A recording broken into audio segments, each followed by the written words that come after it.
Tô te ouvindo, acho. Agora sim, agora funcionou. Funcionou. Funcionou. Pronto, Cruzar os dedos. pronto.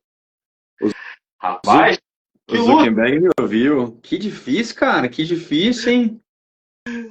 Ah, se fosse fácil, qualquer um faria, né, Saulo? Quem Não se é, não é. Cara, eu acho que esses dois microfones aqui tá dando interferência. Deixa eu tirar um, que eu em alto bom som. eu te escuto também, mas às vezes corta. Eu não sei se é o microfone ou a internet. Mas vamos lá, vamos lá. Os dois aparecendo, o áudio ok. Até que enfim, graças a Deus funcionou. Que bom, tava preocupado. Pô, Vamos comprei lá, vamos lá. tempo, Saulo. Pô, pra live, e aí, pô, não vai funcionar? Não pode, pô, tem que Não funcionar. pode, cara, não pode, não pode. A gente tá conversando sobre essa live tem mais de semana já, né, cara? Mas vamos lá, vamos trocar essa ideia aqui. Deixa eu te apresentar primeiro para quem não te conhece ainda, né? Sei que essa live fica aqui guardada, esse bate-papo vai ficar pra eternidade, porque o que tá na internet uma vez não sai mais da internet, né? Bem isso. Para quem não conhece, estamos aqui com o Jeff Plebs. Cara, tem uma história fascinante, sua jornada de vida até o Bitcoin. Ele é fundador da revista Plebs, para aqueles que querem entender um pouco mais desse ecossistema, do básico ao avançado, super completo. Está também organizando agora a conferência Bitcoin, vai ter sua primeira versão, né, em Fortaleza, agora em maio, e na sequência no Rio de Janeiro. Bem-vindo, Jeff, bem-vindo. Vamos trocar essa ideia, vamos conversar um pouco. E para começar esse bate-papo, gostaria de, primeiro, né, contextualizar quem é você. Porque para o brasileiro que entrou na bolha, ele vai chegar em você em um momento ou outro. Porque, cara, é unanimidade. Engraçado que você olha para o Instagram, né, você não tem essa presença tão forte, mas você vai para o Twitter, no X, cara, tipo, é muito, muito bacana a sua timeline, a forma que você traz o Bitcoin de uma forma leve, né, com analogias, com piadas até, e vários memes, né?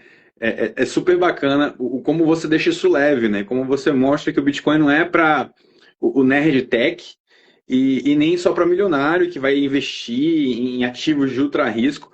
Muito pelo contrário, na verdade, né?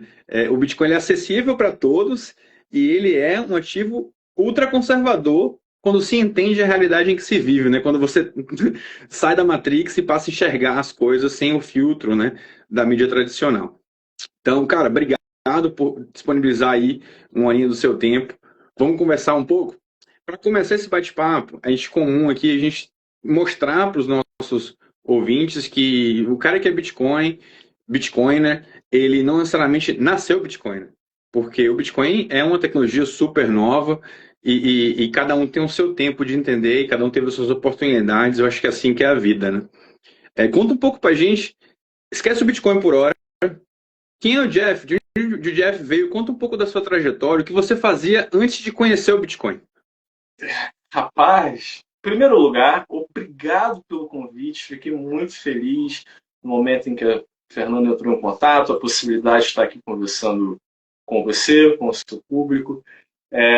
Como vou parafrasear o Renatão, né? O famoso Renato 38, minha honra de estar aqui conversando com você, Saulo. E assim, eu sou uma história comum, né, de um brasileiro comum, e eu acho que essa é a melhor definição que há para quem eu seja, para quem eu sou. E sem pretensão alguma nesse sentido, né? Eu sou um belo exemplo do afegão médio. E o que eu chamo de afegão médio?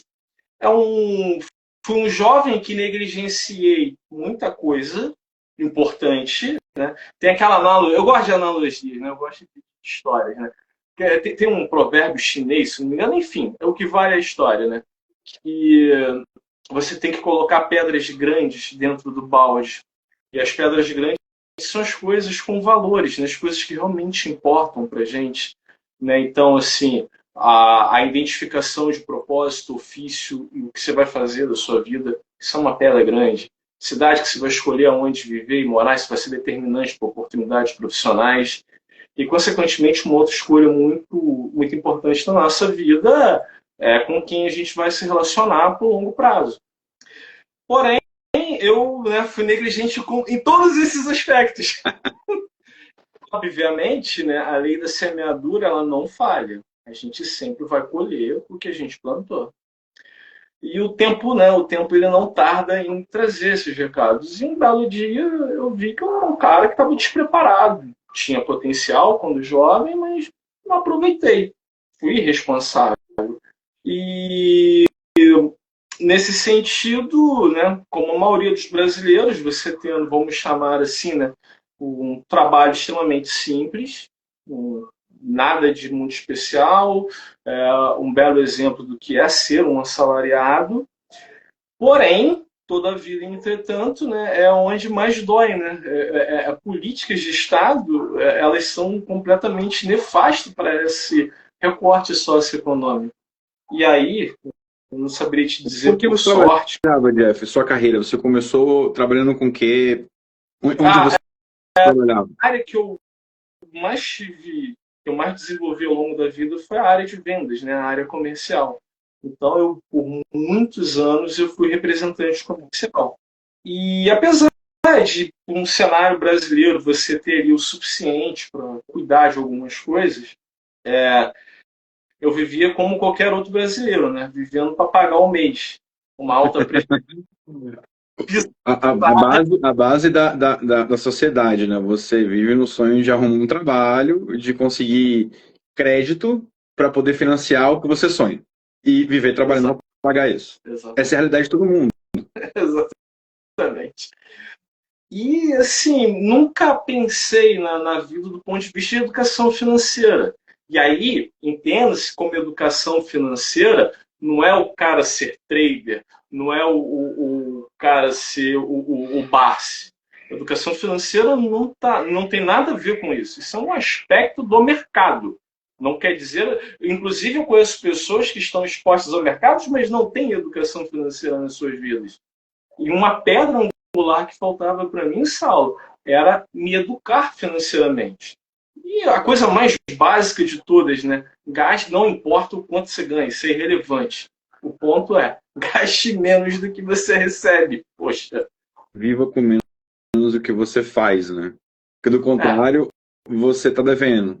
Dessa forma, você passa a criar equity para o futuro. E são conceitos, Jeff, que é legal você trazer isso dessa forma, que independente de classe social, a educação financeira, ela não é ensinada no currículo brasileiro, é inclusive um assunto tabu. Tipo, você conversar com amigos sobre investimento, sobre como lidar com dinheiro, é algo que muita gente evita falar a respeito, né? Sim, e isso acontece não do quanto, mas de como, né, você se relaciona com isso. Eu fechei aqui a porta para ver se realmente não faz barulho. Não sobre o quanto, mas o como nós nos relacionamos com o dinheiro. E isso de fato, é um tabu no Brasil. Entendeu? E o dinheiro fica nessa coisa, vamos chamar, meio etérea, meio abstrata, que tá aí, ninguém se pergunta por quê ou o que é, só sei que é assim. E aí deriva muitos comportamentos que eu não sabia que esses comportamentos que eu tinha, como inclusive a alta preferência temporal, elas derivavam do dinheiro que nós temos ele simplesmente não prestar. Sem meias palavras. Corretamente. Eu acho que assim, para a gente traduzir um pouco isso, não é culpa de ninguém. Você não é educado financeiramente na família, não é educado na escola, e a história do brasileiro médio é de sofrimento com dinheiro. A gente vem do plano Collor, da hiperinflação, com diversos planos, diversas moedas que não funcionaram. O real está com a sobrevida aí por um pouco mais longa, né? Devido ao boom das commodities. Acho que o pré-sal foi... Ele tem uma expressão sensacional para definir o real. Ele fala, o real é a despior moeda brasileira. Como é? O real é a despior moeda da história brasileira, da história monetária do Brasil. Não existe moeda boa. Todas elas são ruins. Essa é a menos pior, é a despior. E é fantástico isso. E eu acho que vale a pena a gente pontuar um pouco. Eu gosto muito da forma que você traz isso. Quando a gente fala aqui de inflação e alta preferência temporal, como é que a gente consegue mostrar isso para um brasileiro que quer saber desses termos técnicos, para ele entender o quanto isso também impacta a vida dele? Em termos simples, né, a gente vai para o ponto que é por que nós nos comportamos como nos comportamos em relação ao dinheiro. Por que que nós sempre estamos correndo para gastá-lo? É obviamente ele, né, por design, por engenharia e propositalmente, ele é feito para perder valor. Logo, se não faz sentido eu querer reter aquilo que não vai ter o mesmo valor amanhã. E isso implica na gente, e implica em excelentes literaturas, como o livro lá do Renato, do Alan, né, que ele atribui o Bitcoin como um renascimento de uma sociedade com valores melhores alinhados, porque exatamente, se o seu dinheiro ele não retém o valor amanhã, desculpa, eu vou descer ali, vou para o quiosque ali na beira da praia e vou beber. Não faz sentido segurar isso. Só que isso é um prazer. Então, a maior parte do consumo, do gasto, ele fica limitado à esfera do prazer. E isso aí nos afasta de um planejamento de vida. Eu, por negligência e por esses fatores que a gente não sabe que nos afetam, mas sim nos afeta, não planejava uma vida. E detalhe, dependendo do recorte socioeconômico que a gente esteja, e aonde eu me enquadro, você também não teria acesso a outras ferramentas de proteção contra essa desvalorização do dinheiro.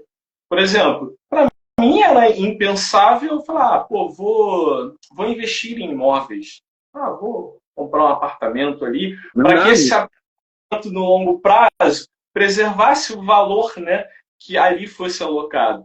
Não era. Então, a saída mais fácil é o bar. Para o brasileiro médio, era a forca ou a guilhotina, né? Porque ou você vive o que você produziu hoje, e aí eu acho que esse comportamento ele se autoalimenta, né? Porque você fica naquela expectativa de, não sei se eu vou estar vivo amanhã, e tudo vira uma justificativa para você tomar as decisões no hoje e se prejudicar no amanhã, porque você acaba perdendo diversas oportunidades de não estar capitalizado, de não ter uma poupança para você passar por um momento de dificuldade, daí você se endivida, o juros no Brasil é absurdamente alto, então entra no ciclo vicioso e que esse buraco fica cada vez mais fundo e é muito difícil da pessoa sair, né? O juros do cartão brasileiro é absurdamente alto, você consegue fazer empréstimo do seu ganho futuro, né?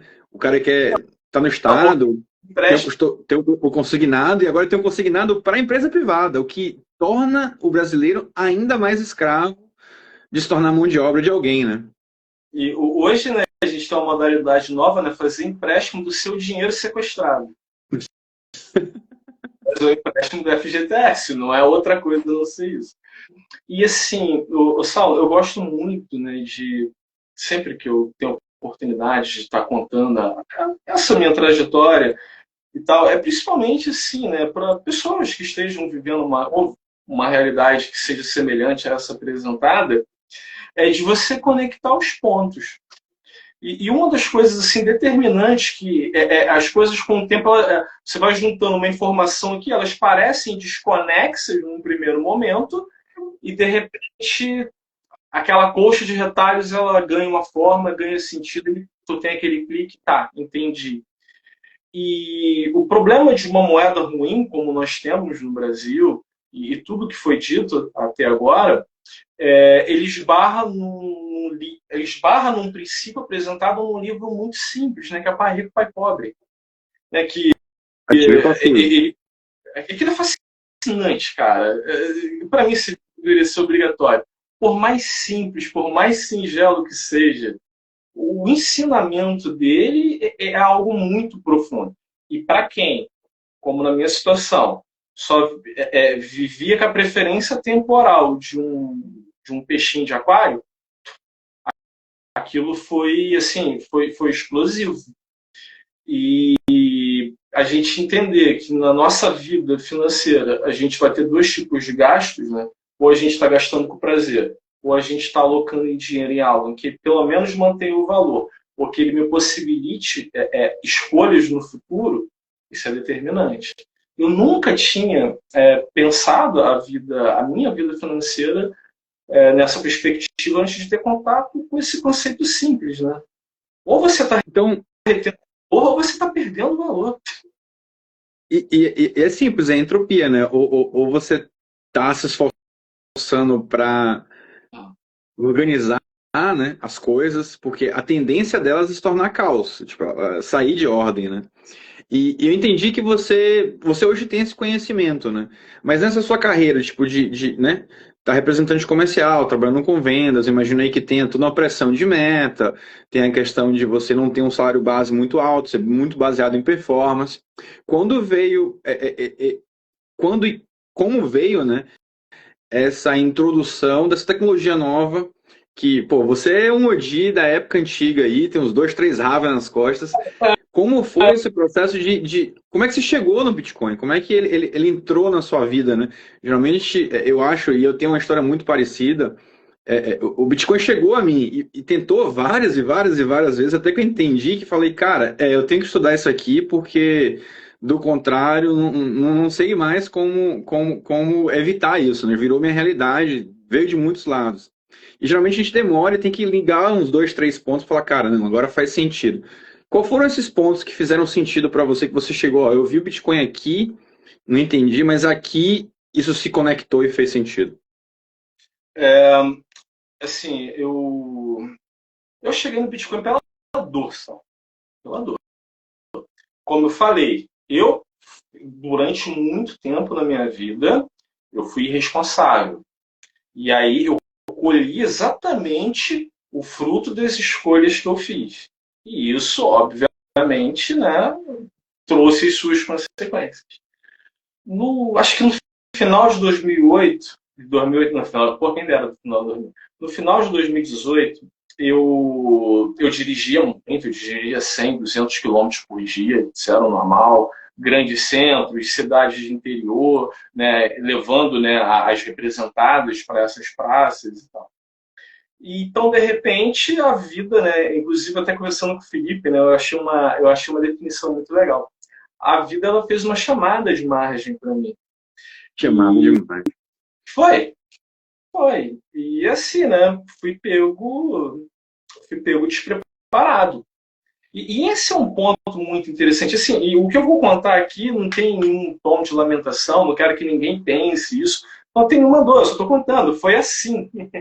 E aquilo, assim, eu desejo que ninguém passe por experiências um pouco mais, como vou dizer assim, intensas, fortes ou drásticas, ou que se passarem, que estejam prontos. E aquilo, uns podem ouvir e pegar uma literatura e falar assim, pô, vou verificar o que esses caras estão falando, ou de repente a vida vai te colocar contra a parede.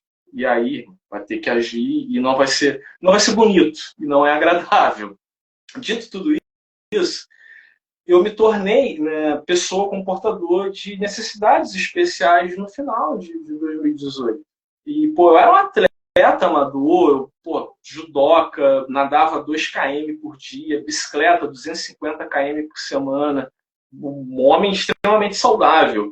E, de repente, cara, eu tava num leito, 6 meses, deitado ali esperando cirurgia. Caramba, você no auge da sua vida profissional, física, emocional, curtindo, adoidado, fazendo o que você tinha vontade, direto para o hospital. Assim, nem direto para o hospital. Tipo, a situação aconteceu, eu perdi a visão dos olhos.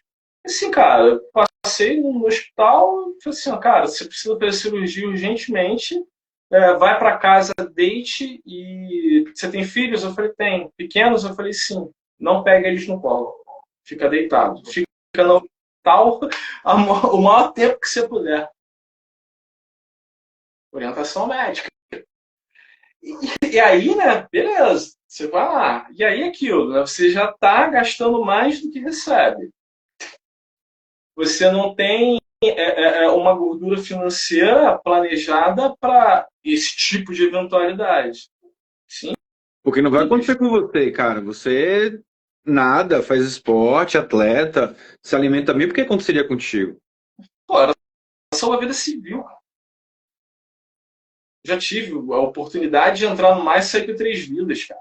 Era uma pessoa muito bem condicionada nesse sentido físico, atlético, sabe? E aí é aquilo, né? A vida, às vezes, né, não que eu fosse arrogante. Então, ela te coloca numa posição de humildade, Saulo, que é duro. Não é Imagina. fácil. Mas e você, então, teve que ficar quanto tempo de cama, tendo sua família? Imagino que tinha você e sua esposa. Imagina a barra. Como é que Ah, ganha agora salário se você não pode representar? exatamente. E você até fica ali no telefone no primeiro momento e tal, mas aquilo, né? Você tem que estar no contato com o cliente. E aí, quando 6 meses, 7 meses depois que eu estava apto a voltar às atividades, esse ato, essa falta de presença, cara, são poucas pessoas que ali de fato ficam com você. E nesse sentido, terra arrasada, cara, não sobrou nada. O espaço Mas fica volta preenchido por alguém que resolve o problema que você resolvia. Ponto. Ninguém vai ficar te esperando. e aquilo, né? Volta a enfatizar. Responsabilidade minha, ou falta de responsabilidade minha. E aí, a vida, como eu te falei, você está contra a parede. E aí você tem que responder uma pergunta muito simples. O o que eu deveria fazer para ontem, não importa o que, como, o que eu deveria fazer para ontem para que eu nunca mais passasse por esse tipo de situação. Eu não estou dizendo que a vida não terá outras chamadas de margens. Eu não estou dizendo. Eu estou dizendo para que quando o dia mal vier, você esteja preparado o suficiente para você lide com os dias difíceis. Inclusive, eu tive até com um querido Bitcoiner agora, e ele falou de um momento que ele está vivendo e ele está gastando saco. E aí a gente perguntou, porra, que dádiva, né? Imagina se você não tivesse feito o dever de casa. Você está tranquilo, cara. Você tem anos de vida aí, pô. E agora? E quando a fome bate? Mas aí, eu tô curioso agora. Como o Bitcoin chegou a você? Porque assim, ok, né? Doeu. Existia ali uma necessidade de entender como é que eu vou, né? A necessidade era como. Construir uma poupança, construir um colchão de liquidez, mas você ainda tinha que se reerguer, né? Você tinha que voltar para o mercado e conseguir voltar a se reerguer a nível de carreira. Onde o Bitcoin chegou a você? Essa pergunta que você fez é que é o seguinte: obviamente, você tem que se tornar produtivo novamente, isso é muito óbvio. Mas a questão não era ser produtivo, a questão é o que eu vou fazer com o fruto dessa produção? O que eu vou fazer com o fruto do meu trabalho? Porque produtivo eu era antes. E não te resolveu muito. Então, o grande X da questão é como é que nós lidamos e cuidamos do nosso tempo transpirado lá no nosso ofício, seja na fábrica, seja no escritório, seja no centro cirúrgico. É como eu lidava com o fruto do meu trabalho. E eu não lidava da forma adequada. Eu não conhecia ferramentas financeiras que preservassem o fruto do meu trabalho. E aí, onde entra a questão de educação financeira. E aí eu falei, né, pô, como você começa a pesquisar no YouTube, pergunta a alguns amigos que você vê que a pessoa ela tem um ponto de equilíbrio, ela tem uma prova de trabalho de que ela cuidou disso de forma diligente. Uhum. Óbvio, gente, a gente sempre vai ter amigos, a vida vai colocar pessoas maravilhosas na nossa vida, não tem a menor dúvida disso. E conversando com um amigo, ele falou assim, pô, beleza, cara, então ó, eu tô com tempo aqui hoje. Bom, para aí. Eu tenho esse livro aqui para você ler. Aí ele indicou para mim, né, o Pai Rico, Pai Pobre. Esse cara não era Bitcoin, mas eu não cara, o dinheiro dele. E ele começou a falar, ó, aí falando do mercado tradicional, né? eu tenho aqui as formas de se expor. A primeira coisa que você tem que fazer é, assim, cara, sei que vai doer, parece contra-intuitivo, faça uma reserva de emergência.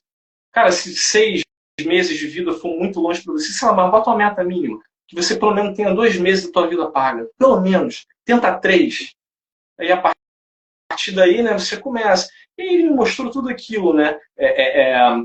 Investimento, né, renda fixa, né, ter algo mais seguro e a diversificação de portfólio. Então, eu estudei isso, eu me expus a B3, eu me expus à Bolsa de Valores. Então, eu tinha lá um portfólio bem diversificado. E outra coisa, eu usei esse tempo para experienciar, para entender o que era cada uma dessas formas, né, de você expor o fruto do seu trabalho. Então, eu tive renda passiva, eu tive renda variável, e nesse momento eu coloquei o Bitcoin dentro desse portfólio numa pequena parcela, que era ativos de risco. Ativos de risco. Ultra risco, né? Ultra risco. E eu não discordo, não. Nessa época de 2018, a volatilidade e a realidade do Bitcoin como uma ferramenta, como uma moeda global, ainda não era tão certa como é hoje. E mesmo hoje, a maioria das pessoas ainda não enxergam isso da forma que a gente consegue enxergar por estar mais tempo, né? Eu digo alto risco. Ele nasceu sendo a melhor bateria monetária que a humanidade já criou. Ponto. Porém, socialmente, do ponto de vista de teses, pessoas discutindo, tirando mentes privilegiadas como um Ralph Finney, que desenhou toda a tese que está acontecendo hoje, antes do Bitcoin ter preço, ele disse que iria acontecer dessa maneira, de você ter grandes instituições, como a MicroStrategy, como os ETFs, BlackRock e todos os outros. Esse cara falou isso antes do Bitcoin ter cotação. Acho que é legal a gente dar uma esclarecida aqui quem foi o Ralph Finney, que ele, na verdade, morreu. Ele não está mais com a gente, mas esse cara, ele entendeu o Bitcoin de uma forma tão profunda no começo, que tudo que está acontecendo hoje, ele pontou lá atrás. Ó, isso aqui é uma profecia autorrealizável. Se der certo, não existe como se parar esse buraco negro. Liquidez vai ser sugada para isso, empresas vão adotar isso como padrão, países vão adotar, bancos vão começar a colateralizar empréstimos através desse ativo. E tudo que ele falou lá atrás está sendo construído, foi feito, né, foi sendo construído ao longo do tempo, e hoje é uma realidade muito clara, né? Se não ainda para todo mundo, muito próxima de se tornar para todo mundo. E eu vou dar um spoiler aqui para quem está chegando agora nesse universo, Saulo. É o seguinte, né? Eu gosto muito de uma das frases mais brilhantes que o Ralph Finney teve, né?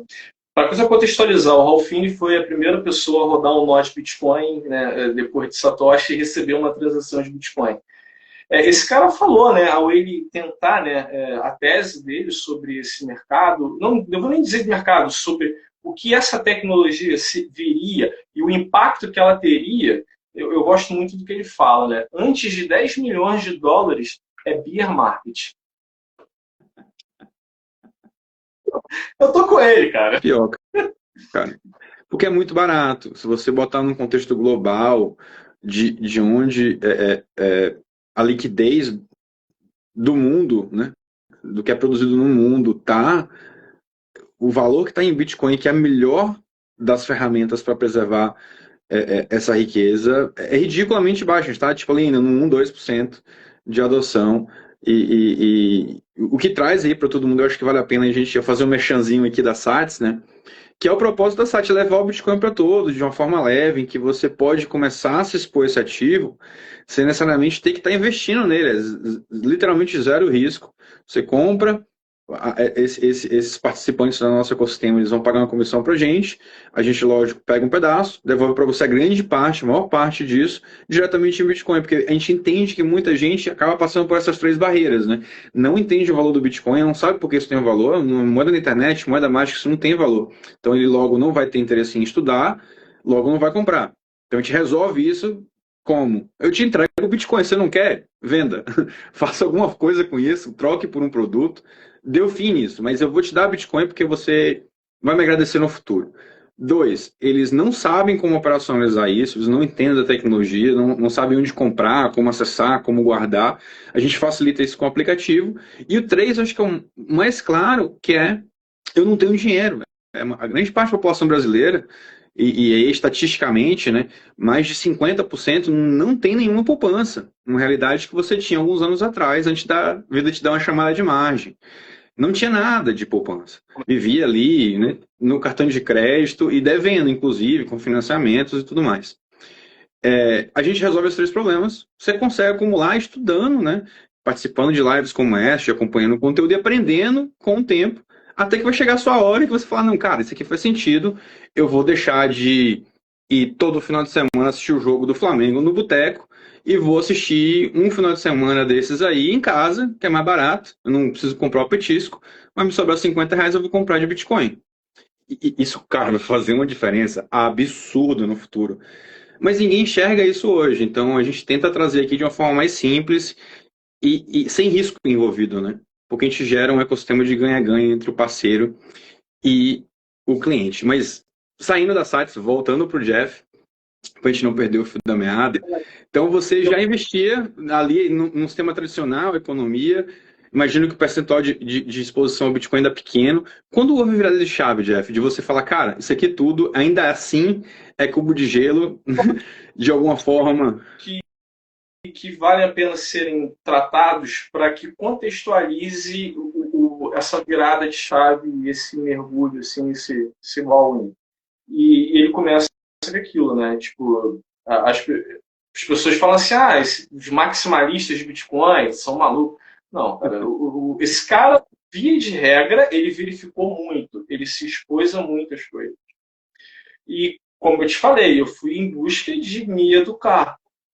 E estava olhando para tudo. E aí é o seguinte, o Bitcoin, ele é algo muito novo. Ele é uma resposta a dores e problemas muito atuais.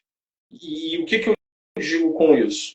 Toda a maneira como toda essa estrutura que nós temos, essa estrutura fiduciária, essa estrutura bancária, ela tem vícios que são extremamente perversos em relação a gente. Só o fato de você não ser, né, o dono do fruto do seu trabalho já é um problema em si. Tudo que nós temos, ele é permissionado. E aí, o Bitcoin é um convite à humildade, tá? A gente tem que ter muita humildade intelectual. Eu falo assim, espera aí, deixa eu zerar, deixa eu entender, né? Em que ambiente essa tecnologia surge e como a tecnologia ela responde a um problema. Senão não faz sentido ela existir. Concorda, Sal? Com certeza. Então a gente, né, vinha desse experimento fiduciário como nunca antes feito, há cerca de quase 50 anos, que é o fim de Bretton Woods, em que o dinheiro simplesmente ele não está mais vinculado a um bem material, como era o ouro, e o dinheiro vira essa abstração. Né? Não tem lastro, e aí vira essa abstração. E em 2008, depois de uma crise extremamente severa, né, a crise imobiliária americana, né, a crise dos subprimes, o que gerou um colapso brutal, gerou perdas drásticas na economia americana e global. E, de repente, o Bitcoin ele surge, né, logo após esses eventos de 2008. E é muito interessante, né, esse cenário que ele fez. E a gente teve, né, uma população penalizada pela irresponsabilidade de poucos. E o pior de tudo, essa população não só foi penalizada, como ela teve que bancar e gerar riqueza para quem cometeu tal atrocidade. E aí nasce... É muito quebrado esse sistema, né, Jeff? Desculpa, mas, cara, não dá para deixar passar sem comentar. Eu acho que é importante deixar claro aqui para todo mundo entender. Imagina que nesses formas de investimento, né, existia um investimento em subprime, se vendia a casa para pessoas que não conseguiam pagar, para bater a meta dos caras no banco. E daí, em algum momento, isso se colapsou, né? E foi banco, instituição de seguro, casas, tudo pro saco, porque tá tudo, né, em uma fundação muito quebrada. E como resolveram para isso não se expandir pelo mundo inteiro e não ficar ainda pior? O governo imprime dinheiro, paga essas dívidas, injeta liquidez, essas empresas não vão falir mais, eu vou salvar essas empresas, e quem paga por esse dinheiro impresso? Todo mundo. Todo mundo, você, eu, todo mundo. Aconteceu lá nos Estados Unidos, a gente ainda estava no Brasil, pagava lá, porque o dólar impacta diretamente a economia global. E todo mundo pagava isso de uma forma ou de outra. Os Estados Unidos aumentavam a taxa de liquidez, a oferta monetária, e o Brasil fazia a mesma coisa para equiparar o câmbio e não ficar em desvantagem, logo a gente pagava lá também. E quando eu falo pagar, é super indireto, que ninguém percebe. É o imposto mais sacana do mundo, porque se você não entende a fundo como isso funciona, você fala, ah, tá, mas e daí? Eu não estou pagando nada, aumentaram meu salário aqui em 10%. Tô lindo, né? Baseado no IPCA, que é uma inflação completamente controlada, os preços eles escolhem o que põe na cesta de serviço, né? E você, eu, todo mundo que está aqui ouvindo, que vai ouvir, paga esse imposto. Não existe escolha. A diferença é que o cara que tem a alta preferência temporal não tem ativos, vive de salário. E esse salário está cada vez mais valendo menos. Isso. E você entende isso, né? Surgiu o Bitcoin, você estava estudando, ele surgiu nessa época. E isso aí já era história, né? Porque você está falando em 2018, 2019, correto? Isso já isso tinha acontecido há cerca de 10 anos atrás. Muito sentido. Quando, né, o próprio Satoshi vira e fala, né, o segundo resgate dos bancos. E aí ele está fazendo, ele está comunicando o seguinte, ó, aqui tem uma ferramenta para você nunca mais ter que passar por isso, para que você não tenha esse risco da contraparte. Pô, a gente viu um banco centenário, extremamente tradicional, como o Lehman Brothers, que a gente pensa assim, cara, isso aqui é grande demais para quebrar. Quebrou, virou pó. Tá, mas isso beleza, isso aí é o cenário lá fora, tá? E a gente entende isso de forma mais indireta. Agora, como é que essas coisas se relacionam com a gente aqui, vamos dizer assim, uma vida mais ordinária? Uhum. Eu sou dos anos 80, Sal. E aí é o seguinte, todo mundo aqui da nossa geração, pô, lembra como era insano os anos 80. Todo mundo tem algum tipo de memória das maquininhas reprecificando. Hoje, em pleno 2025, você sai para fazer uma simples compra de mercado e R$ 500 mal enche em 3 bolsas. Não dá nada. E isso daí, exatamente, é esse imposto oculto, te tirando tudo, esvaziando a sua bolsa. Esse é o ponto. É isso que o Bitcoin conserta. Quer dizer, não só isso. Mas esse foi um ponto-chave que pegou para mim. E aí, eu estudando todos os ativos, comecei a buscar literatura sobre o Bitcoin, porque eu também tinha ouvido falar lá atrás, mas não tinha, né? Infelizmente, não dei ouvidos como deveria.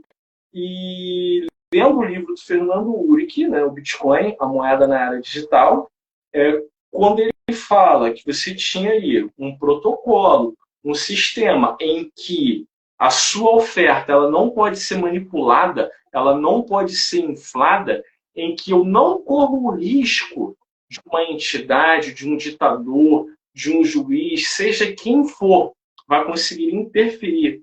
Quem tem a propriedade daquilo ou na política monetária daquilo, eu falei, cara, isso aqui resolve um problema milenar.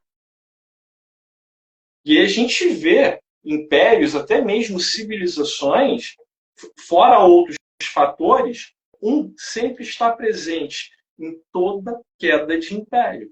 Inflação da moeda. Criada da moeda. Qualquer coincidência com os nossos dias, essa é a mera coincidência, né?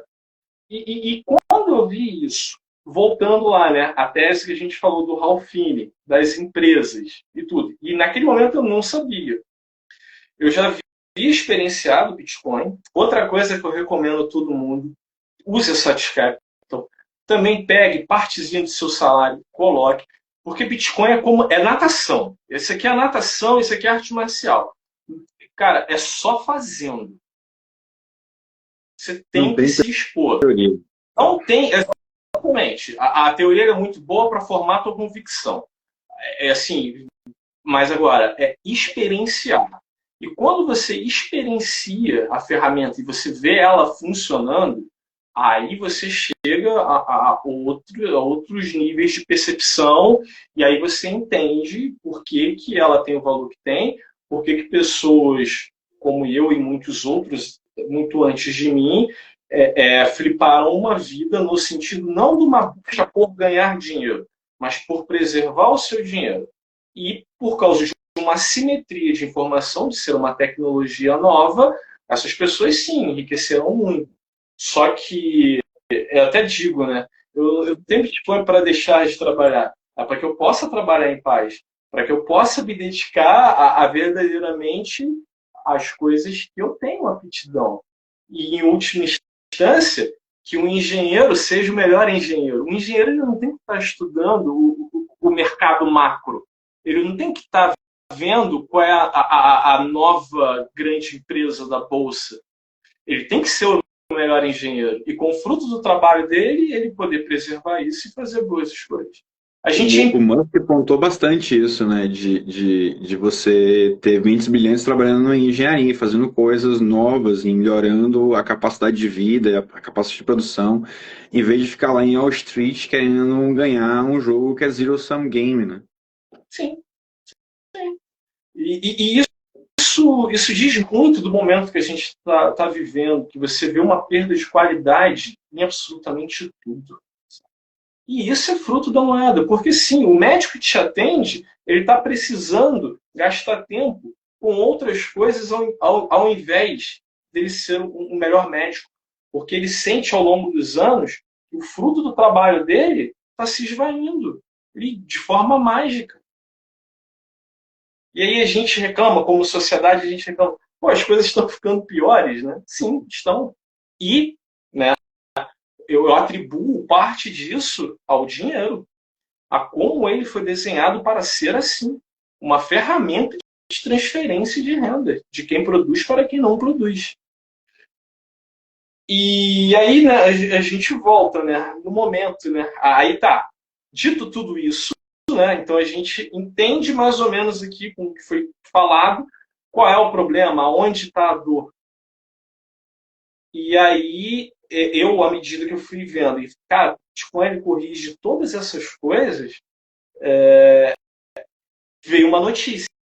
E isso, possivelmente, acho que outubro de 2020, ou próximo, assim, no segundo semestre de 2020, uma empresa americana, a MicroStrategy, ela simplesmente converte o caixa de sua empresa em Bitcoin. Eu estava iniciando a minha jornada no Bitcoin. E aí eu parei e pensei assim, eu falei, cara, esta é a primeira empresa a fazer isso? Eu falei, sim.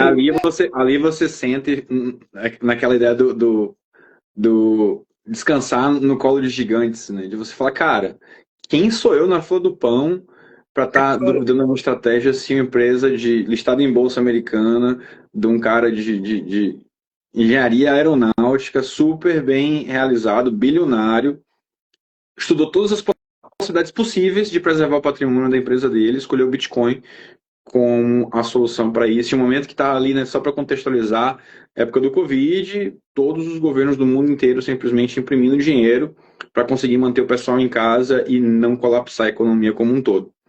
Então, naquele momento ele enxergou, né, que não existia outra forma de proteger esse capital. E aí você se convenceu. Alwin. Não, eu me convenci. Ali eu tive a percepção de onde eu estava na história. E eu acho que são raros momentos na nossa vida, de um mero mortal, a gente saber exatamente aonde nós estamos na história. E a entrada da MicroStrategy, e assim, não é só porque o cara ele é um tubarão de Wall Street, é um grande empresário, não era isso.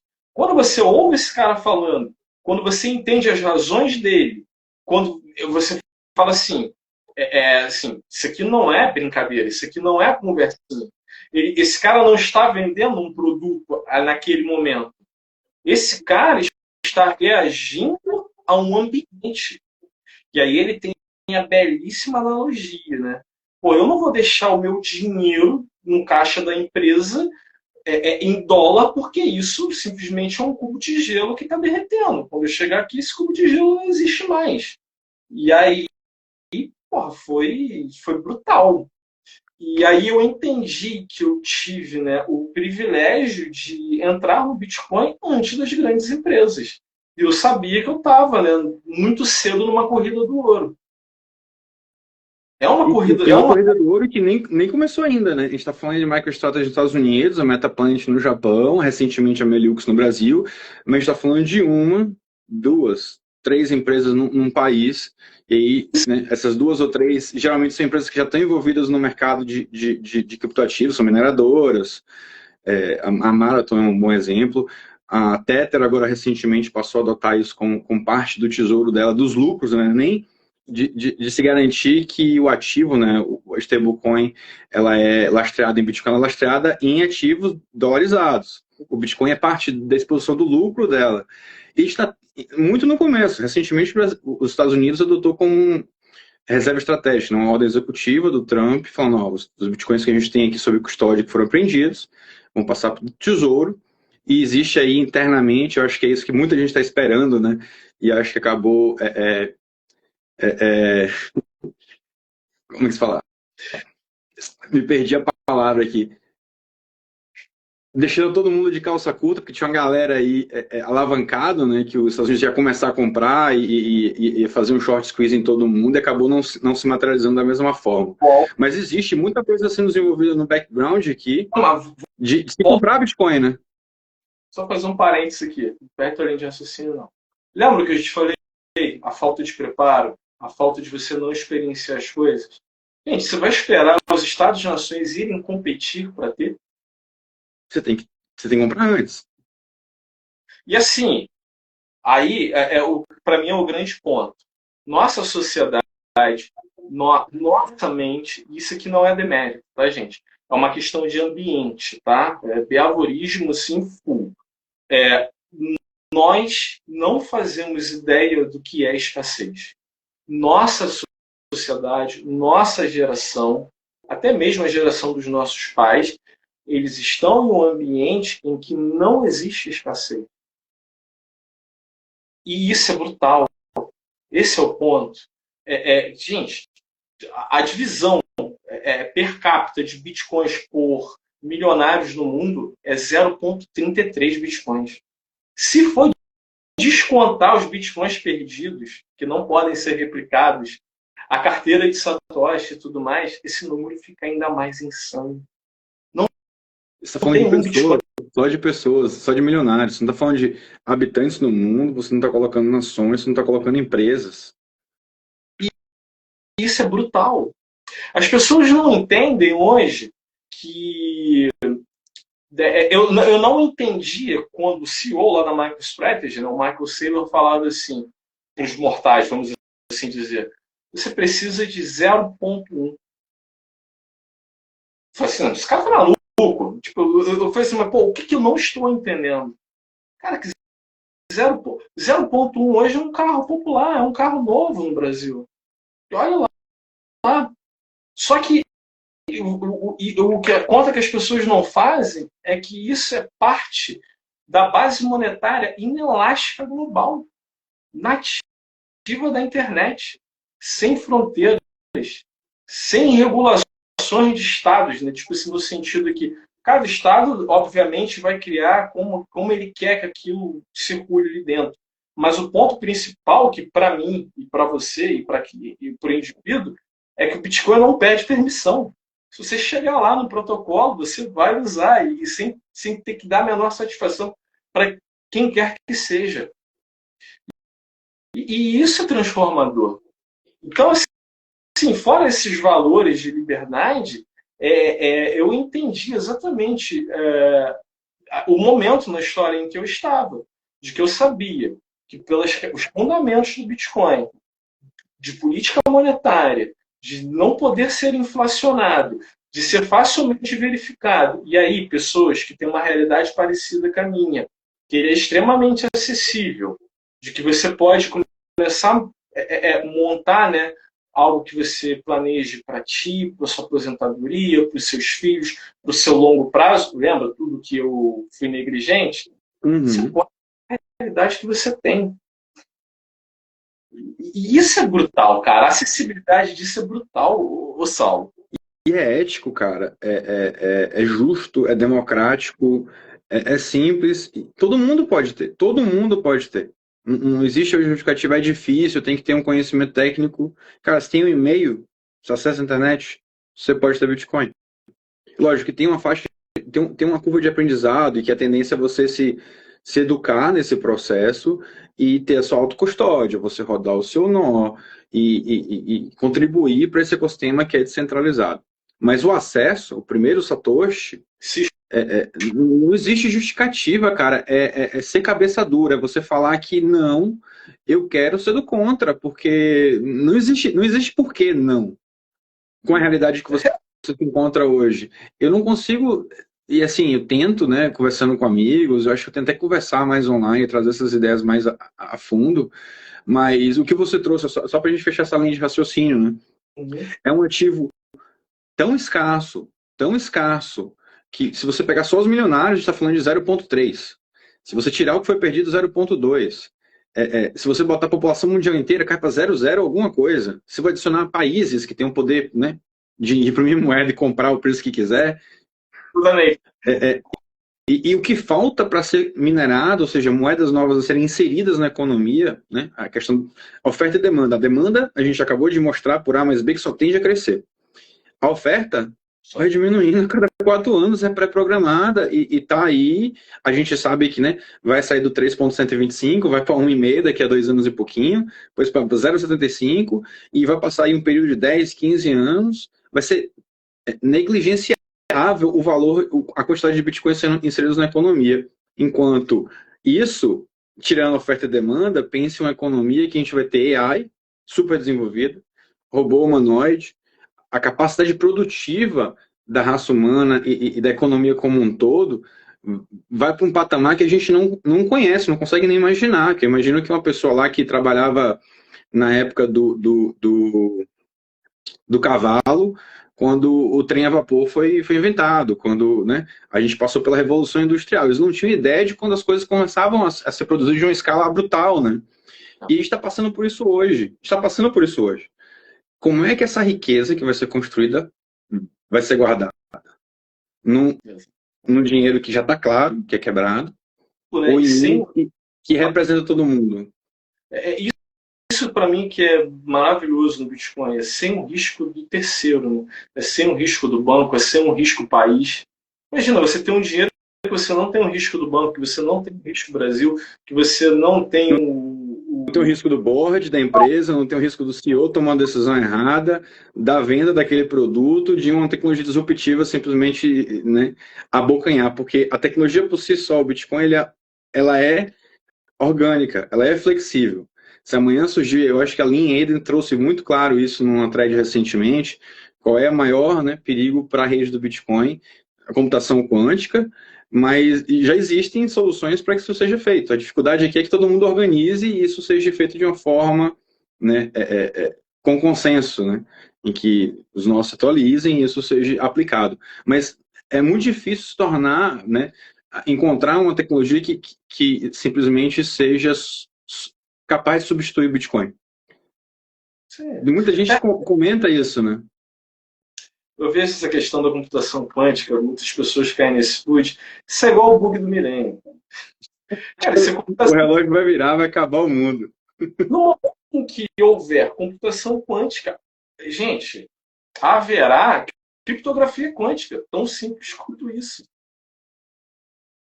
É só isso, assim, para não aprofundar muito. Mas, assim, o Saulo, eu estava falando, né, que eu sabia em que momento eu estava na história. E aí eu volto a dizer, né, assim, principalmente para quem for pai de família, que, tipo assim, né, o buraco é mais embaixo, a responsabilidade, né, com os nossos filhos e tal, ser pai e tal, uma bela família. Então, quando eu tive a consciência de que o Bitcoin ele é uma resposta a problemas monetários milenares, que ele me protegia de N fatores políticos em que tudo, toda a riqueza, todo o valor humano tende a convergir para ele, naquele instante, mesmo eu não tendo nada, ou sei lá, 100, R$ 50 em satoshis na época, naquele momento eu sabia que se eu dedicasse a minha vida, né, a produzir, a trabalhar e converter o fruto do meu trabalho em Bitcoin, eu tinha, naquele instante eu já tinha convicção que os meus filhos teriam uma vida que eu nunca imaginei. Eu nunca imaginei para mim, inclusive para eles, mas que eu estaria muito em paz em relação ao futuro deles.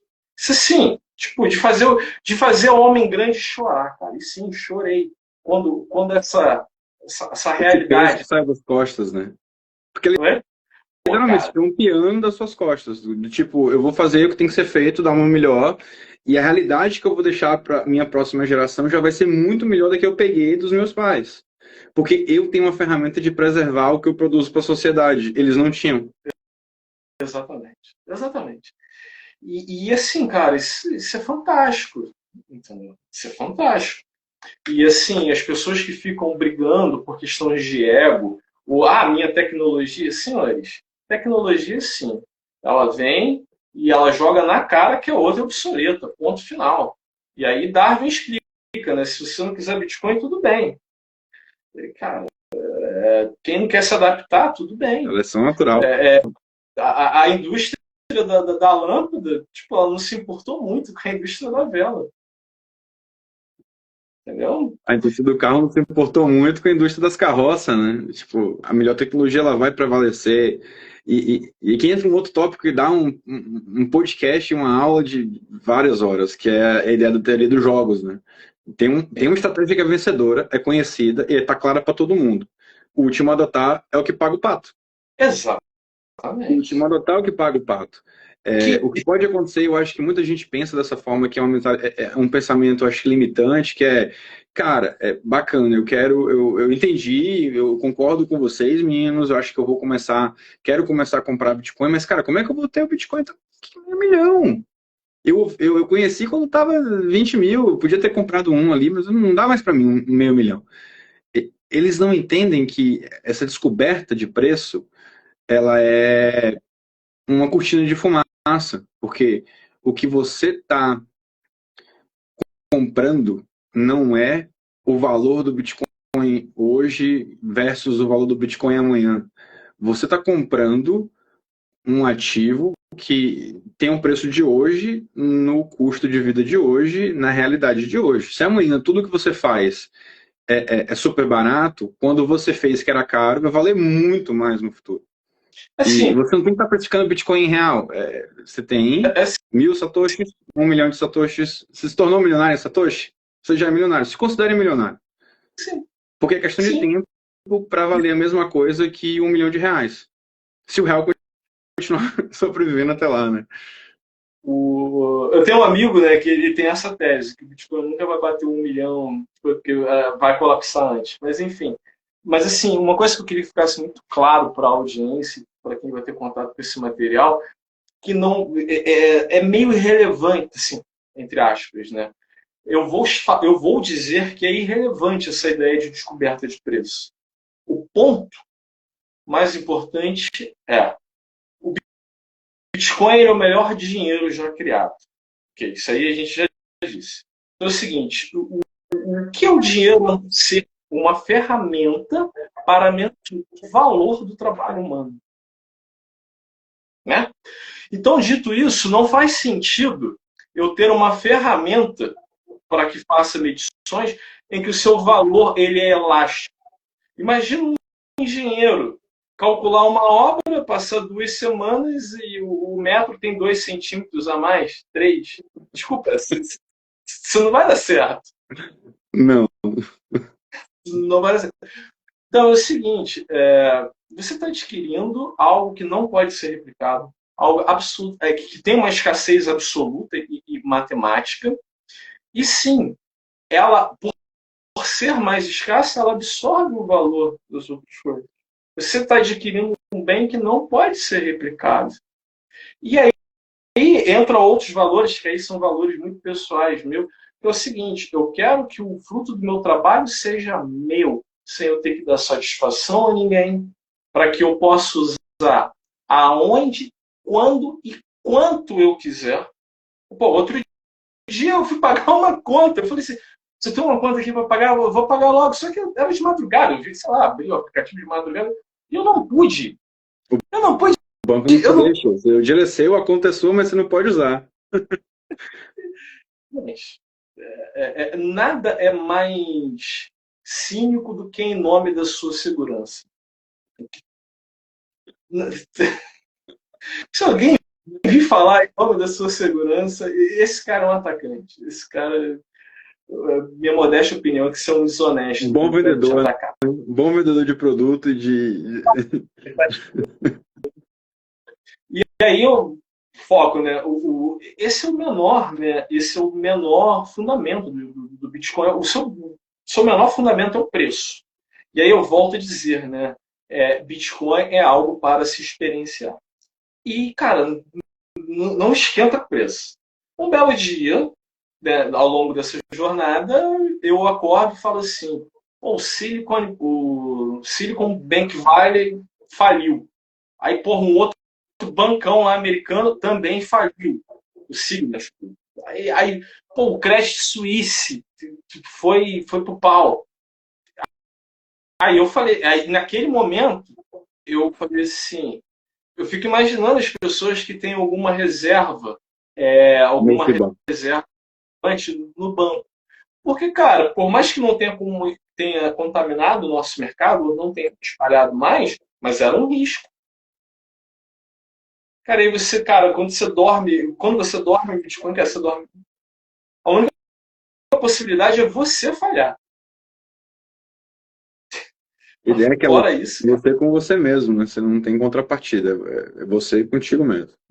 mas assim, e isso foi uma experiência muito, muito, muito incrível. E a gente vê algumas, né, a gente vê alguns regimes, né, ele crescendo o arroxo, né, no sentido de tirar o máximo que puder da população com ideias assim que são, na minha opinião, hediondas, e até sob o álibi de pegar dinheiro esquecido de terceiros, como o governo brasileiro fez, né, uma proposta de lei que, né, eles estariam, né, adquirindo, né, o dinheiro de poupanças parado há mais de 5 anos, dinheiro em banco há mais de 5 anos, o governo estaria fazendo um bom uso disso. E para isso virar um plano Collor, me desculpa, não custa nada. Não deixa de ser, né? Só que de uma forma mais simplificada. De uma forma mais cínica. Conectando aqui esse ponto. Então, beleza. A educação financeira eu vi que é uma grande base para você entender o Bitcoin, né? A gente conversou com diversas pessoas aqui, alguns vieram do liberalismo, da ideia da escola austríaca e tal, e eu entendi que você veio do base mesmo, tipo, Robert Kiyosaki, pai rico, pai pobre, Pedro Cerini, né? A inflação. A inflação é uma dor de todo mundo, você entendeu a inflação e viu que o Bitcoin resolvia. Agora, mudou, né? Você saiu, começou a entrar no Bitcoin com mais e mais do capital que você tinha disponível para investir nele. Imagino que o retorno aqui não é nem para se comparar com qualquer outra coisa. Eu quero entender o quanto isso mudou a sua vida, Jeff. O que mudou pré-Bitcoin e pós-Bitcoin? Então, assim, só para deixar, eu espero que tenha dito, tenha ficado claro no sentido de que o que nós tínhamos, né? O que destoa tanto. Um ativo em que você é proprietário e que tudo que acontece nele são regras imutáveis. É tipo, eu e você sabemos a política monetária na qual nós estamos expostos até 2140. Eu não sei o que o Fed vai decidir lá nos Estados Unidos ou o que o Banco Central vai fazer aqui na próxima reunião. E eu, particularmente, eu não gosto disso.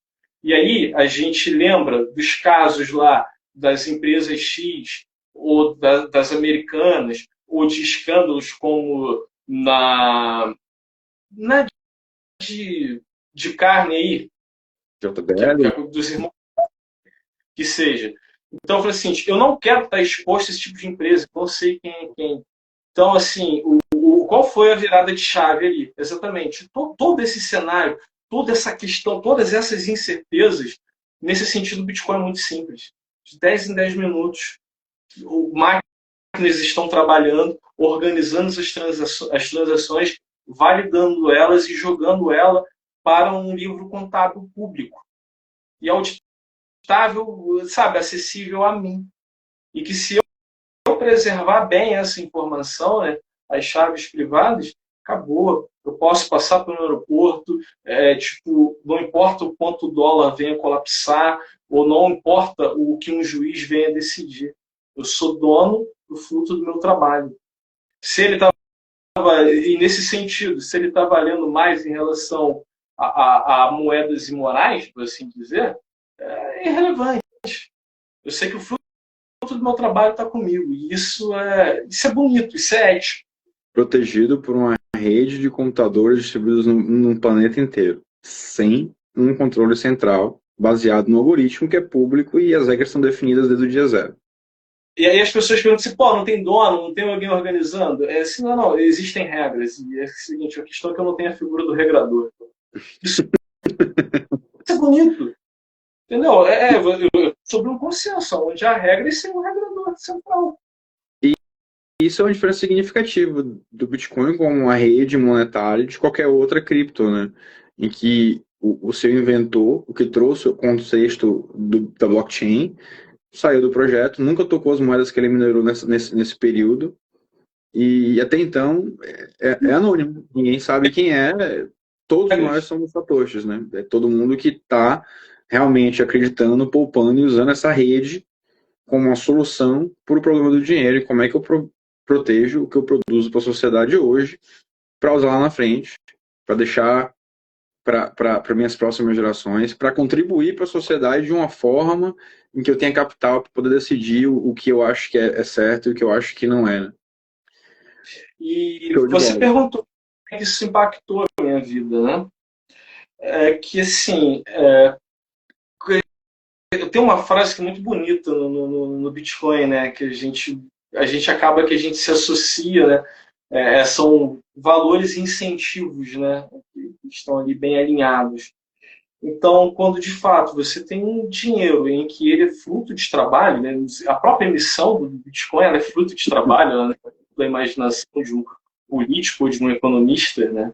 Ela advém, né, de entrega de energia, de trabalho. E isso acaba que isso reflete na gente. Para a gente estar no Bitcoin, a gente vai ter que entregar energia, seja 1 ou 2 horas ouvindo e assistindo essa live, pegando os temas que foram abordados aqui, as literaturas que foram citadas. Sim, você vai gastar tempo e energia para compreender. Não vai ser de graça, não tem almoço grátis. Você vai a ter informação é gratuita, mas o seu tempo de estudar algo que vale a pena ser estudado é o seu investimento mais caro, né? O seu ativo mais precioso é o seu tempo aqui em vida. Sim. E, assim, no dia mais difícil, o Sal, eu tava. Eu já tinha acabado de ler o livro, assim, que eu falei, cara, isso aqui essa tecnologia, ela vai redesenhar o mundo. Eu nasci no Bitcoin assim, estava estudando vários ativos financeiros e tal. Eu falei, não, cara, isso aqui é outra coisa, isso aqui é um outro bicho, isso aqui não se trata não só das isso aqui vai mudar o mundo de uma forma como a gente nunca viu. Porém, muita coisa já aconteceu que a gente tem mais Estados-nações tendo isso como moeda oficial, a maior nação do mundo, querendo colocar isso como uma reserva estratégica. Desculpa, 5 anos atrás, se alguém falasse isso, era louco. Um dos melhores sonhos, né? Possível de acontecer. E simplesmente aconteceu em tempo absolutamente recorde. Mas como é que isso transformou a minha vida? Em primeiro lugar, porque você sabe que o fruto do seu trabalho lhe pertence. 2, que nenhum fator externo é capaz de manipular ou me prejudicar em relação a isso. 3, que as pessoas que eu mais amo vão ter acesso ou colher os frutos das escolhas que eu estou fazendo hoje, sem que eu peça permissão ou dê a parte a quem quer que queira se intrometer nisso. Então, e aí, quando você vê que o fruto do seu trabalho ele retém valor, desculpa, isso vira uma chave na gente que vale a pena trabalhar. E no pior dia, se nos dias mais difíceis que eu tive na vida, em que eu perdi absolutamente tudo, eu saí a esmo pela rua, tomei um bom goró, né? Porque às vezes a gente bebe para celebrar e às vezes a gente bebe para esquecer. E eu bebi para esquecer. E ali eu não sabia onde eu dormi, Saulo. Mas eu falei assim, tá aí algo pela qual se vale a pena viver. E naquele dia eu decidi que eu dedicaria a minha vida a isso. A estudar, a compreender, a gerar valor para ter e levar isso ao máximo de pessoas que eu pudesse. E educar. Cara, que fantástico, velho, que fantástico. E é legal poder contar com o Jeff no Brasil, né? Porque a gente precisa de mais e mais Jeffs como esse, de realmente entender o Bitcoin, de trazer isso. Que você se comunica com o público, eu me comunico com outro público, e tem diversos outros, né?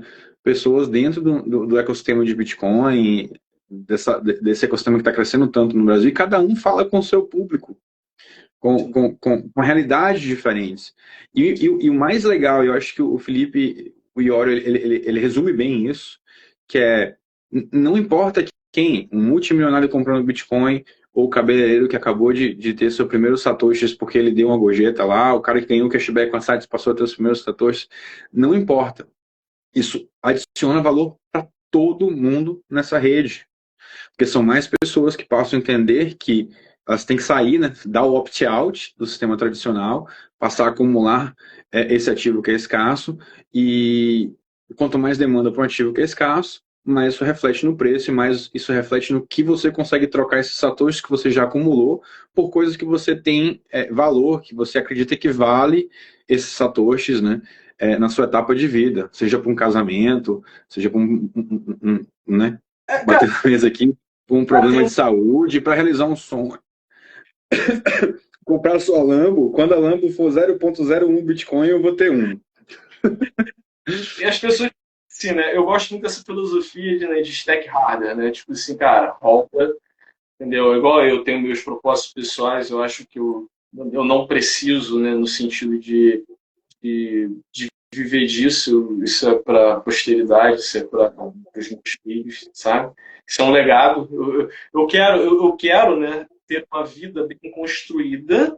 O meu objetivo é ter uma vida bem construída, em que, literalmente, cara, eu possa dizer, né, com qualidade o que Ralphine falou ao final de sua vida. Estou confortável com o meu legado, com a minha trajetória. Obviamente, guardadas as devidas proporções, né, mas é o ponto A e o ponto B.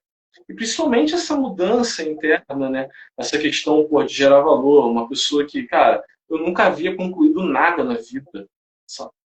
E de repente eu começo a fazer pequenos projetos, me dedicar a pequenas coisas e ali começar a construir algumas coisas, de gerar valor para uma comunidade que tem pessoas brilhantes. E assim, vamos colocar no devido lugar. Eu estou longe de ser essas pessoas mais brilhantes. Eu sou um cara que trabalha muito pela comunidade.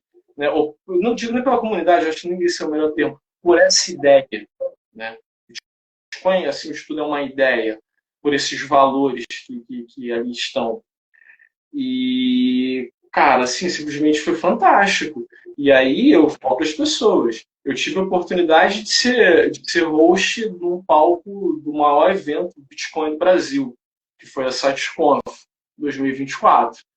E, de repente, cara, passa um filme na tua cabeça de ser aquela pessoa que, em algum momento, não sabia onde dormir, e você decide dedicar a sua vida a isso. E você está num palco como aquele, com pessoas incríveis, conhecendo pessoas incríveis, com valores e incentivos alinhados com os seus.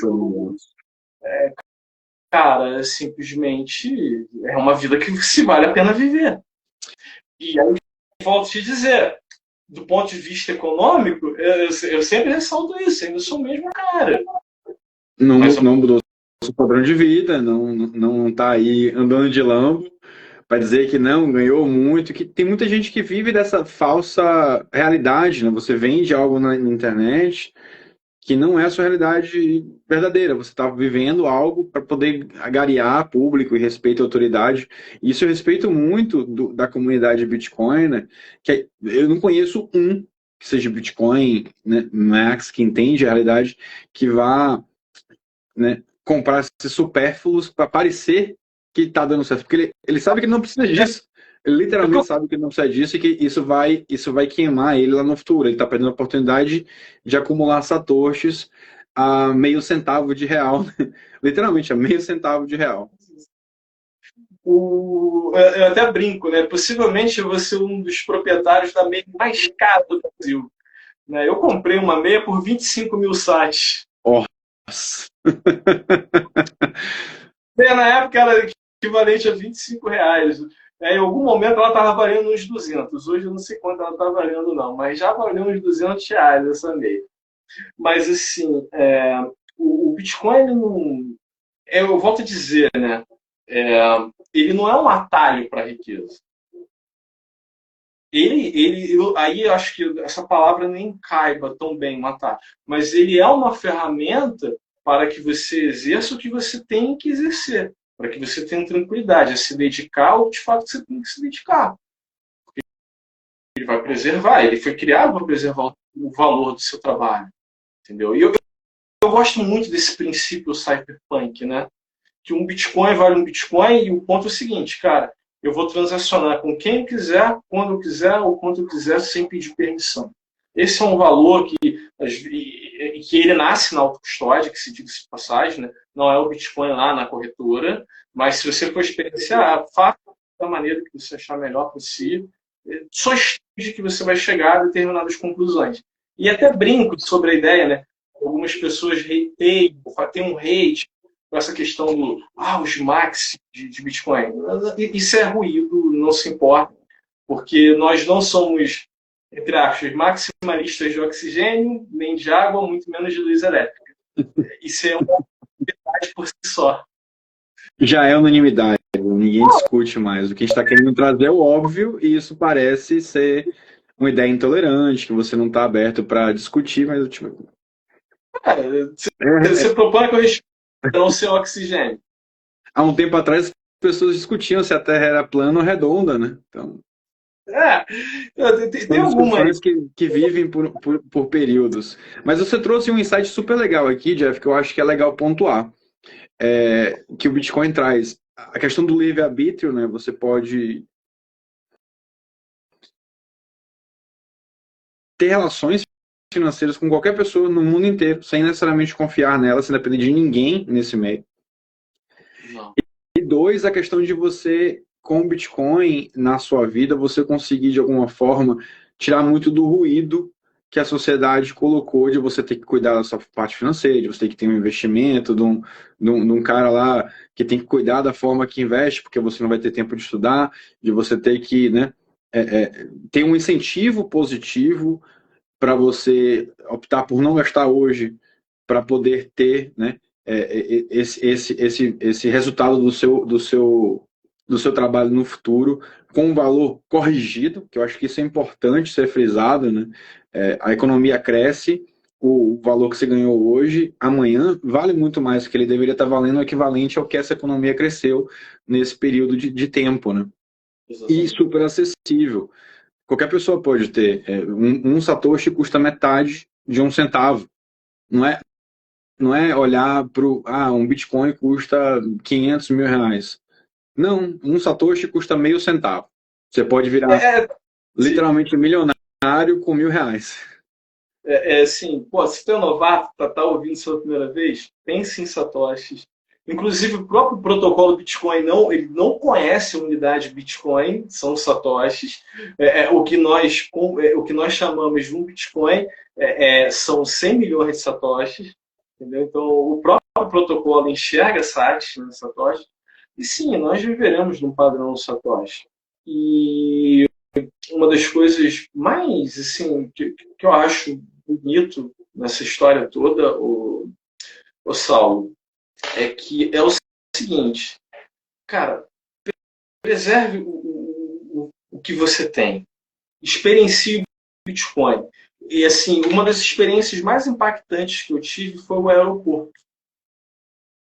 Quando, de repente, eu estava indo para um outro país e você sabe que você poderia levar o patrimônio de uma vida sem ter que dar satisfação, é diferente.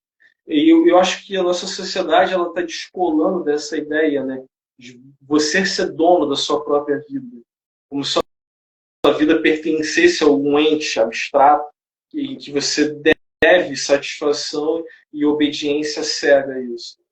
E eu acho que isso faz muita falta, esse senso, né, de você pertencer a si mesmo, né, de você viver segundo, né, os teus valores, né, obviamente, né, dentro do que é ético. E, porra, acho fantástico, cara, acho brilhante. Acho brilhante, acho que ainda é muito cedo, entendeu? Eu fico com o que o Andrés Antonopoulos fala, né? Tem que se experienciar, tem que ir lá usar. Pega lá o aplicativo da Set Capital, cara, use, experiencie tudo. Roda. E para pessoas, né? Voltando ao impacto na vida, a gente não tem que ir atrás de promessas de riqueza rápida ou fácil. Isso é um ruído, isso é uma distração, isso, na verdade, da grande maioria das vezes, são como atalhos, geralmente leva à perdição, né? Tende a acontecer isso. Então é o seguinte, como o Bitcoin ele tem que se apreciar, como a sua oferta, a cada 4 anos, ela tende, quer dizer, ela tende não, ela é drasticamente, né, impactada, né, que nós chamamos de halving, que a oferta ela cai pela metade, né, a cada 4 anos, cara, é uma demanda crescente com uma oferta igualmente decrescente, brutalmente decrescente. E aí, o que eu falo para pessoas pessoas que têm uma trajetória parecida com a minha, cara, começa a se expor, vai devagarinho, vai como pode, cara, mantenha isso por 4, 5 anos, 2 ciclos. Se a gente parar para pensar que um carro popular hoje equivale a 0,1, você consegue um carro popular hoje no Brasil, 0,1, dependendo da cotação, pegar um carro Usado, né? 0,1. Usado. Porque Né? um carro novo está mais de 100 mil reais. Seria 0,25 Bitcoin, 0,2 Bitcoin. Mas você pensar que já no próximo ciclo, 0,20, a mineração vai ter menos do que isso. Uma recompensa por bloco. E pensar que eu hoje eu calculo riqueza pelo valor da recompensa por bloco. Então, para todo mundo é o seguinte, cara, é uma métrica de riqueza. Né? Quanto mais você tiver o valor de uma recompensa por bloco, mais riqueza você tem. Mas no sentido de que, por exemplo, logo, a recompensa por bloco vai chegar no seu stack, eles vão se usar. E a cada 4 anos, você tendo um cruz de diamante, pô, você vê quanto é que é hoje uma recompensa por bloco. Pô, a gente está falando de 1.200.000 reais. O Renato 38 tem um exemplo muito interessante. Ele vendeu um Ford Ka usado, batido, tá... não é um carro zero, não. Por 3,5 bitcoins na época. Ele ganhou a recompensa de hoje, aquele carro lá. E em pouco tempo a recompensa vai estar em 3 agora, depois vai para 1 ponto alguma coisa. Cara, e em 12 anos a gente já está com a recompensa num valor hoje que é extremamente acessível para a maioria dos brasileiros, para a maioria da população. Assim, que queira, né? Obviamente, isso vai se gerar muito esforço. E imaginar que pessoas que têm uma trajetória como a minha, em cerca de 12, 16 ou 20 anos, ou poder pensar uma aposentadoria digna e sem depender da permissão de terceiros, se você dizer que isso não é impactante, Saulo, eu não saberia o que é. Que escolha eu teria? Saulo, eu pergunto, que escolha eu teria, Saulo, a não ser Bitcoin? Cara, não existe nenhuma outra que teria o resultado que o Bitcoin tem a entregar. E não é, tipo, eu acho que é importante a gente frisar aqui, não é porque o Jeff conseguiu, né, entrar ali em 2018, 2020, né, que você entrando hoje não vai ter a oportunidade que ele teve, vai, da mesma forma. Agora, tem duas coisas aqui que é importante pontuar, né, que eu acho que vai para a nossa etapa final aqui da live, que é, né, as armadilhas e como se portar uma vez que você passa a ter acesso a esse ativo. A gente, e eu acho que muita gente concorda, né, dada a tese que a gente acabou de colocar aqui, em que a demanda é crescente, exponencial, daqui a pouco vão ter agentes de AI ganhando pagamento e vai ser em Bitcoin, isso aí não se multiplica, não tem mais limite, né, de raça humana e de produção que ele consegue gerar. E a oferta é limitada, está ali escrita. Então, o preço ele tende a seguir o poder que isso gera de financeiro, né, na sociedade que está sendo construída agora, é incomensurável na realidade que a gente tem hoje, não dá nem para pontuar. Mas não tem aquele, todo mundo passa pelo seu período de entendimento, né, de dar o valor necessário a isso. E eu acho que tem um projeto muito interessante que traz esse contexto de tempo, né? Você consegue visualizar, a gente não consegue prever no futuro, é especulação, a gente tem uma ideia de um ambiente macro que pode trazer influência no preço, mas se você olhar para trás, imagina aí, né? Você acumulando R$ 100, acho que tem um projeto Hold BTC100 que é bem interessante para você ter essa visualização.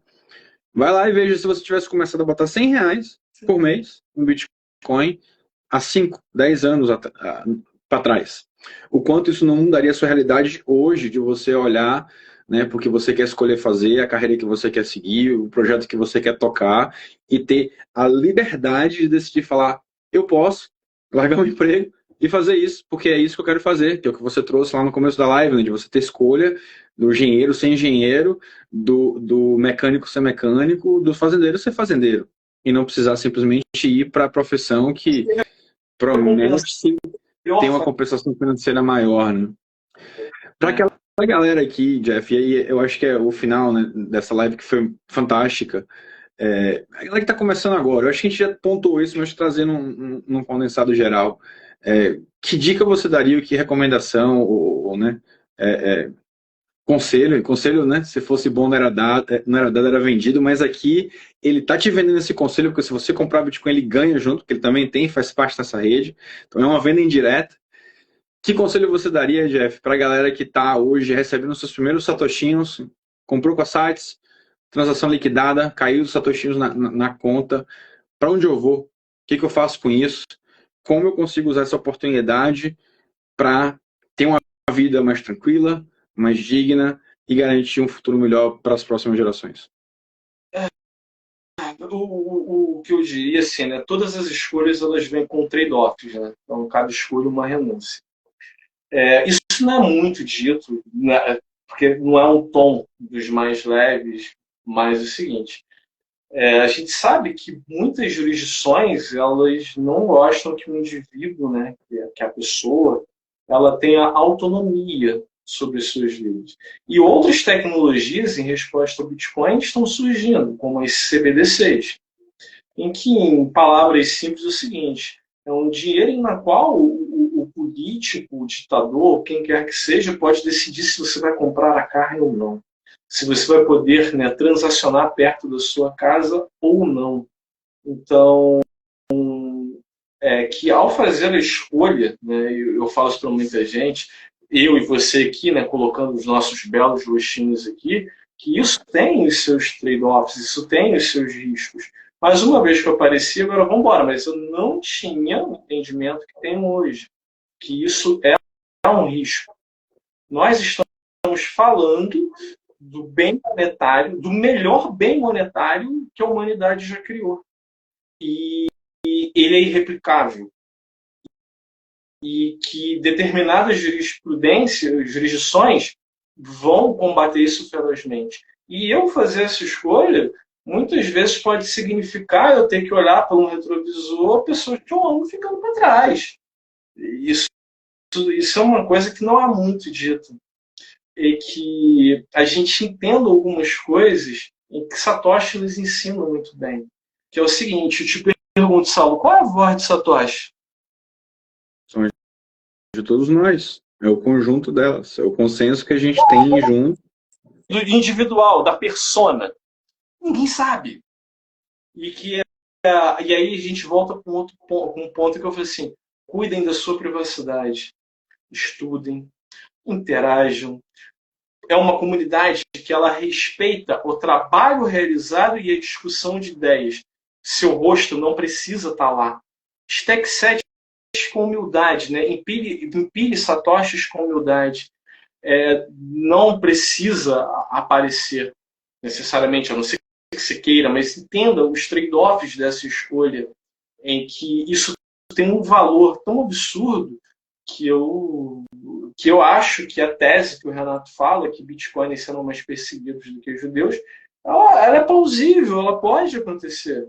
Então, o que a gente tem que Bitcoin é tão maravilhoso que Bitcoin é uma verdade que a gente não consegue conter. Então, a gente quer falar para os nossos irmãos, para os nossos familiares, para as pessoas mais queridas. Só que isso também é um trade-off, que a gente tenha paciência, que a gente entenda verdadeiramente a consequência de cada uma dessas escolhas, dessa exposição, entendeu? Agora, que o Bitcoin ele é uma, como eu te falei, né, ele é uma obviedade no tempo, eu só diria para que quem está chegando agora estude, aprenda estudando, trocando ideia, e que não precisem de experiências tão dramáticas quanto as que eu vivi. Porque é muito bom quando a gente recebe um convite para algo no amor, não na dor. E, cara, eu vim pela dor. Então, eu estou aqui exposto e falando para que outras famílias não precisem passar por esse ponto de dor. Então, eu acho que é isso. E não adianta modelar o Bitcoin, Saulo, com paradigmas passados. Na verdade, ele vem corrigir isso. Então, essas modelagens anteriores, elas são insuficientes para a tese do Bitcoin. Eu até brinco, e aqui eu vou extrapolar muito.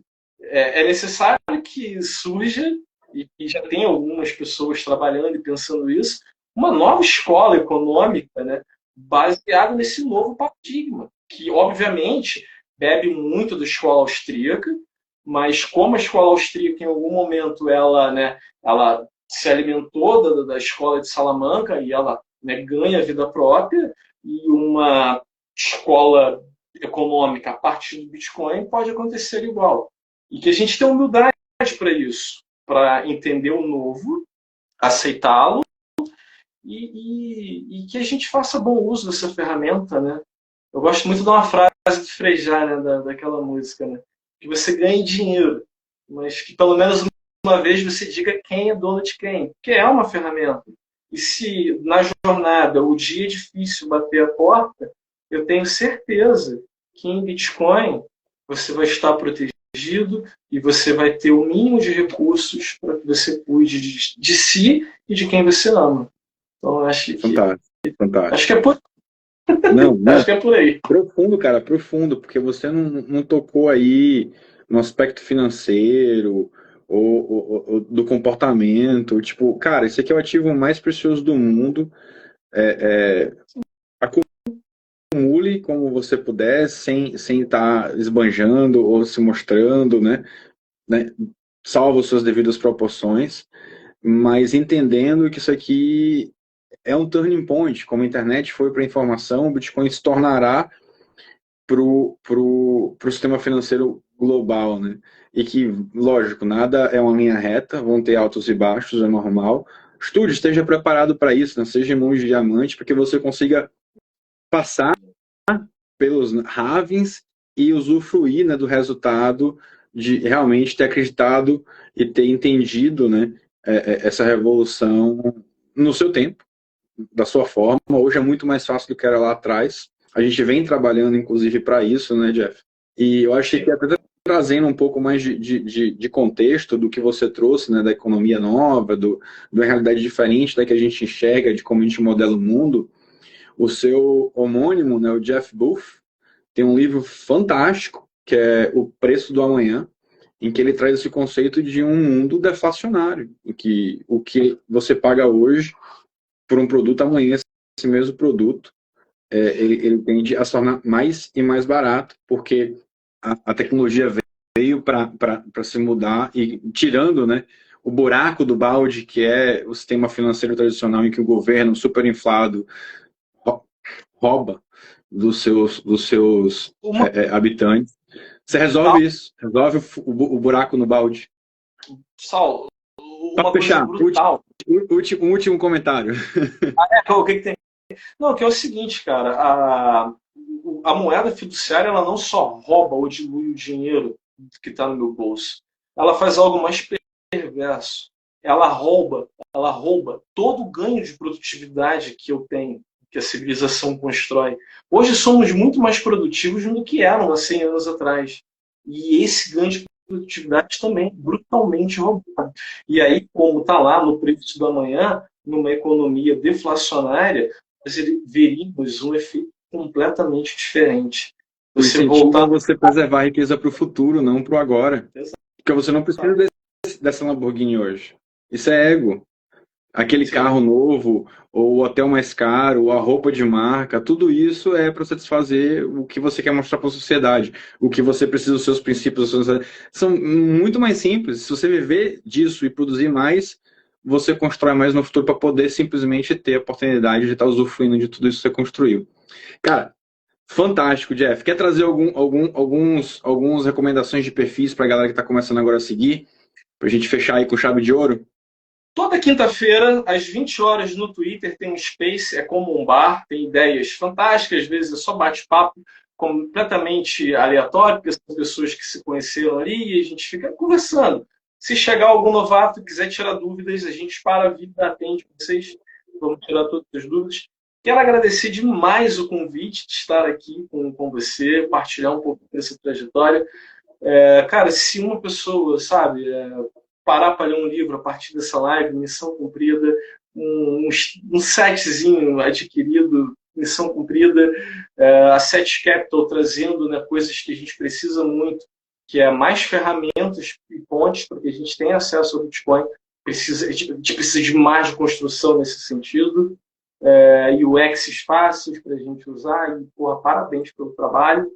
E eu sempre estou à disposição, tanto de vocês quanto da comunidade, e a gente segue trabalhando. Show de bola, show de bola. Jeff, obrigado de novo pelo tempo, pelos ensinamentos. Para a galera de Fortaleza, dá uma olhada no Bitcoin. Jeff vai estar lá como palestrante, está participando da organização, vai ser um evento fantástico, para aprender um pouco mais, se juntar um pouco mais dessa comunidade. E, cara, eu tô devendo, tenho que participar mais desse bate-papo aí no Twitter. Vou botar na minha agenda. Quinta-feira, e qual é o horário? Às 8 horas, horário de São Paulo. Horário do Brasil. Fechou. Vou colocar na minha agenda e tentar participar mais, aparecer lá mais vezes. Tá ótimo. Show de bola. Valeu, Jeff. Tamo junto. Obrigadão, cara. Um abraço.